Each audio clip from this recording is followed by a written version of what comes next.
Alors, suite du duel entre Timothée et puis Eric, bon, la première question a été trouvée par Timothée, et ensuite, à quel groupe de heavy metal américain doit-on l'album Appetite for Destruction? Donc, bon, comme on sait, Eric est très fort en musique rock, donc bon, on a pu voir que c'était une question qui était dans six cordes, si vous voyez ce que je veux dire. Après, comment appelle-t-on la République du Dahomey? C'était le Bénin, je crois. Comme on a pu voir, eh bien, c'était encore Eric qui l'a trouvé. Aux États-Unis, les hommes ayant écrit et signé la Constitution sont appelés les pères fondateurs. Donc, il avait trouvé, bravo encore à lui. Quel roman d'Émile Zola porte le nom du cabaret qui est dépeint? Donc, ça c'était facile, c'était l'Assommoir. Et à la fin, pour avoir un bon rendu des couleurs en photographique, de quoi faut-il faire la balance?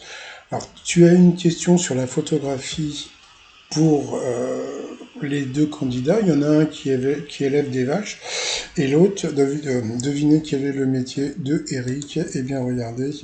Eh oui, dessinateur, donc les couleurs, il connaît. Mais bon, c'est pas grave.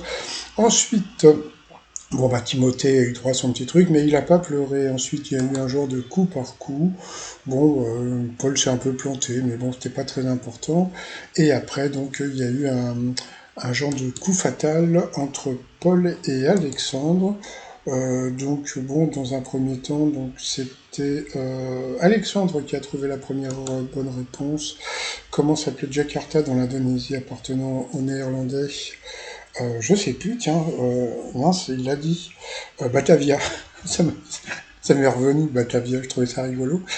Donc là, on a pu voir que bon, bah, il y avait des questions qui étaient bah, pour Paul, entre guillemets, mais franchement, même le Paul, bon, vous allez voir après, il y avait quand même du lourd. Dans quel domaine les frères Wilbur et Wright, donc c'était l'aviation, Alexandre a trouvé, donc il n'a pas été ridicule. Hein. Ensuite, dans l'Antiquité à Athènes, quelle procédure bannissait un citoyen de la cité pour 10 ans? Je ne me rappelle plus, mais franchement, c'était encore une question pour Paul.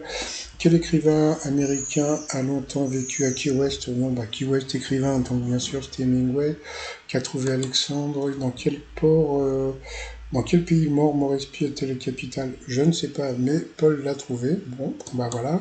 Sous le règne de quel roi de France la nuit de la Saint-Barthélemy a-t-elle été déclenchée? Donc il n'y avait même pas la fin de la question. Donc Paul a trouvé que c'était Philippe le Bel, voilà. Et puis bah voilà, quoi, c'est tout. Bon, bah, il n'y avait pas photo, hein, donc bon, même si on sent, on reconnaît les questions que Paul avait, mais bon, comme je dis, il n'y a vraiment pas photo, donc bon, bah, Paul a été fair play. Ensuite, bon, ils ont refait pleurer Alexandre, bon, bah voilà, et ils ont fait pleurer et aussi Frédéric. Ensuite, eh bien, ça a été un duel, oui, un genre de duel entre, eh bien, non, c'est un coup fatal, hein, je sais pas comment ils appellent ça, bon sang entre Paul et Eric, quelle Israélienne était surnommée la Dame de Fer de Golda Meir. Donc ça, je crois que c'est Eric qui a trouvé. Ensuite, qui est l'auteur de la nouvelle intitulée Double assassinat dans la rue Morgue. Donc ça, c'était une question pour Paul, puisqu'il a écrit plusieurs bouquins sur des meurtres. C'était Alan Poe. Quel célèbre Auguste, l'empereur allemand, Guillaume II, a-t-il surnommé l'empereur des cuisiniers? Je ne sais pas, mais ils ont trouvé, donc bravo. Quel nom portait le café dans lequel Jean Jaurès a été assassiné? C'était le Café du Croissant, qui existe toujours et qui est rue du Croissant et au coin de la rue Montmartre. Ensuite, quel acteur comique américain a créé le premier Téléthon? Donc ça, tout le monde le sait.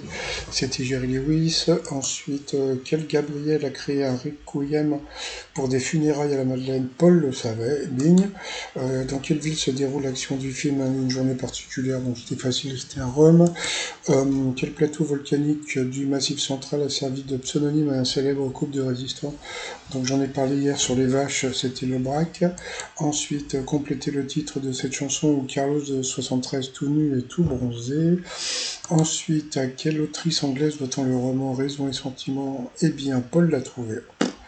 Voilà. Bon, moi, je voudrais bien voir des duels comme ça avec Céline. Vous voyez, donc, mais je n'ai rien contre elle, hein, mais bon, On sent que vraiment il y a du lourd entre Paul, entre Xavier, etc.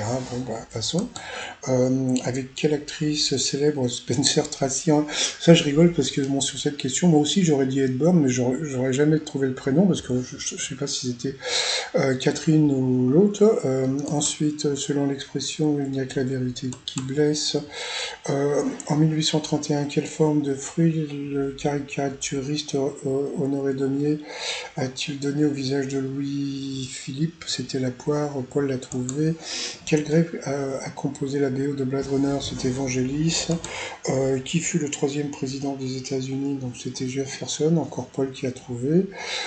Ensuite, quel dentiste devenu joueur invétéré était l'ami du Marshal White Earp?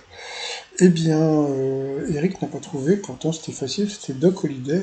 Et j'ai une pensée pour, je sais plus comment il s'appelle l'acteur, qui a eu un problème, qui jouait justement Doc Holliday dans le film Tombstone.